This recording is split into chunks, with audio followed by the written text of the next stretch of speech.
So Dungeons and Dragons, Honor Among Thieves, kind of takes the Guardians of the Galaxy route to the Dungeons and Dragons franchise, and which basically is to say that like it feels like it's being playful with the material, but also like goofing on it when you need to. In other words, making a serviceable enough film that will get people interested in Dungeons and Dragons while still rewarding the fans for like picking up on all the little references.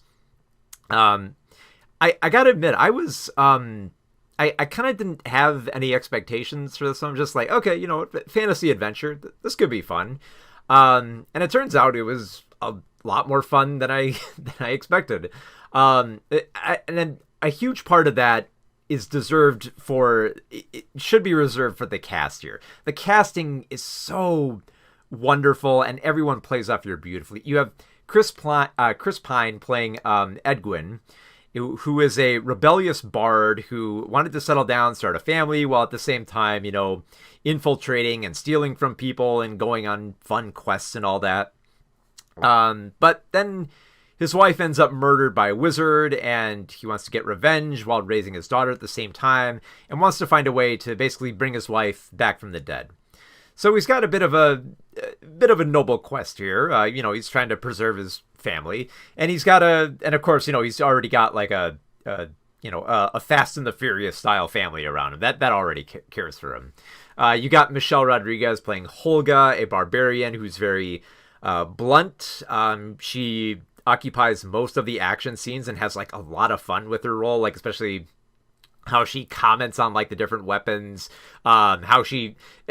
one sequence in particular, how she uses a bow without an arrow to attack someone is very, very clever. I loved every one of her fight sequences.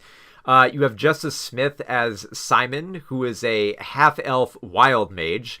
So a lot of fun with this kind of like plucky guy who's got self-esteem issues, who can conjure magic, but usually not the right magic for the right time, and has a lot of an internal struggle to get over with himself. And then perhaps one of the more iconic characters, you have Sophia Lillis playing Doric, a tiefling druid who can transform into an owl bear creature. And she has a distrust with humans that she's trying to get over as well. I should have mentioned Holga also has, like, she's trying to get over, breaking up with her ex. So they all have different things that they've got to get over, and they have, like, the perfect quest to do it on. They got to stop one of their older acquaintances, Forge, played by Hugh Grant, who just has so much fun in his film. I mean, it's Hugh Grant, like, you know, if you remember, like, his villain role in Paddington 2, he was having a lot of fun.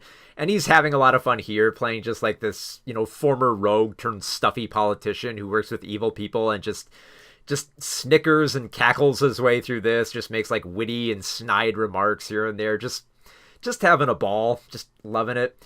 And then, of course, you have the central villain in all this, Sophina, played by Daisy Head, who is a red wizard who has that perfect kind of like silent and sinister look to her, who just, you know, when she finally does, you know, reveal her true power, you know, she's a very terrifying force.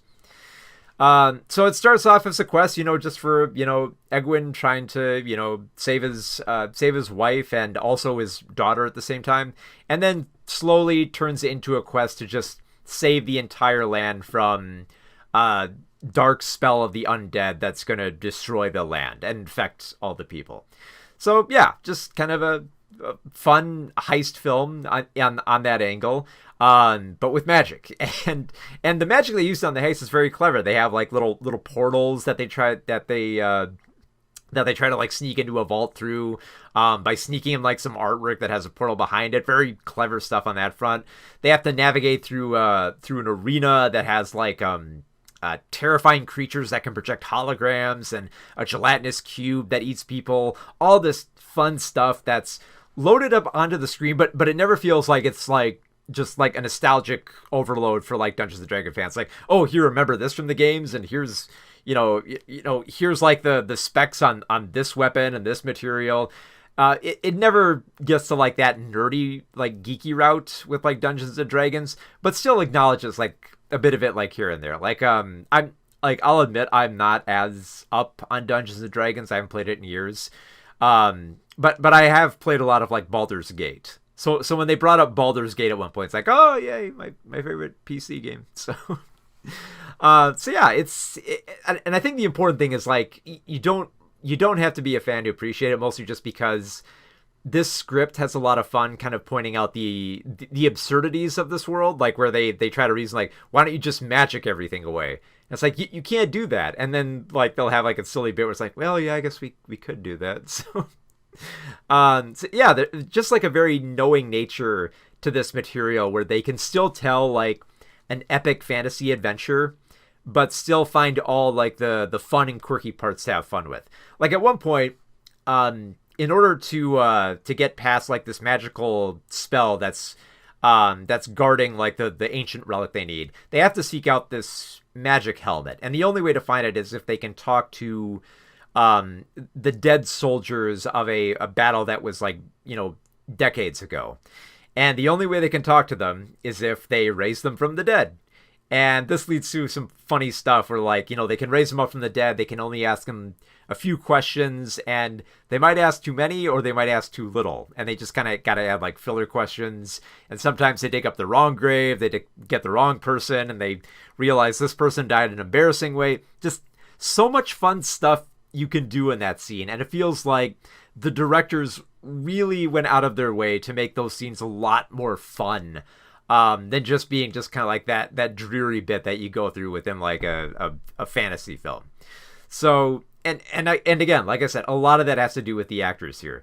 One actor who I really love was Reggie-Jean Page, who plays a paladin called Zank, who's very he's kind of like, he's a little bit like a smart version of Drax from Guardians of the Galaxy, if that makes any sense. Like he takes everything very literal, but he's also like incredibly intelligent and weaves amazing spells. So it's like he won't pick up on euphemisms and stuff like that, but he's also like very smart and clever and powerful, and he has just this dry wit about him that's just so adorable that like I wished he would have like he's only in one segment of the film, but he eats that scene up with a spoon that just, you want him to come back. At some point you do. You just like, I kept hoping like, maybe in like a post-credit scene, like, it's just that he'd come back. It's just something like that, just because he was so good.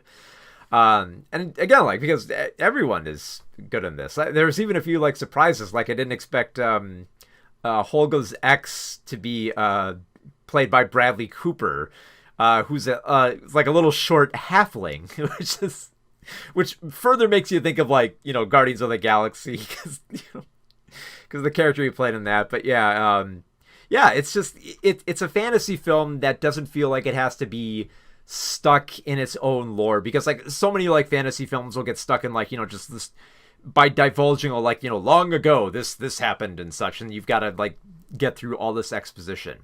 They do reveal like a lot of the lore behind this story, but they also find fun ways to like dole it out. Like they have like some great transitions for it. They dice it up within the story. Like in particular, I love the fact that we start hearing about Egwene's story when he's in prison trying to make his case to get out of prison. So you have a great setup there. And also like, I love how they keep dashing back and forth into the present with how like Chris Pine's character just keeps telling his story, but tries to like interrupt it here and there and kind of like have fun and kind of like bide his time with the trial. So just so many great little elements like that just come together so well that I think the film is about like 2.5 hours, and it just breezes by just because it's so much fun just occupying this world, being with these characters and being along on them with this imaginative and creative heist using this world. That being said, the one negative thing I will say about this film is that not all the arcs pay off as well as I'd like to see them to. In particular, I think this is most evident with Simon and Doric, mostly because like Simon has an interesting dilemma. Like he's got to get over his fear of not matching up to his past and his family and being a powerful mage. And it feels like most of that gets resolved kind of off screen and then inexplicably. Like at one point, like he's speaking to like the spirits of his ancestors, trying to like reason with them, like, like I'm doing the best that I can, and eventually comes to the realization that he has to find the power within himself. Doric's story kind of like it kind of like meshes too much into the background, where you don't really feel she's made a huge change. Like, she's been portrayed by humans, so she's got to learn to trust them again.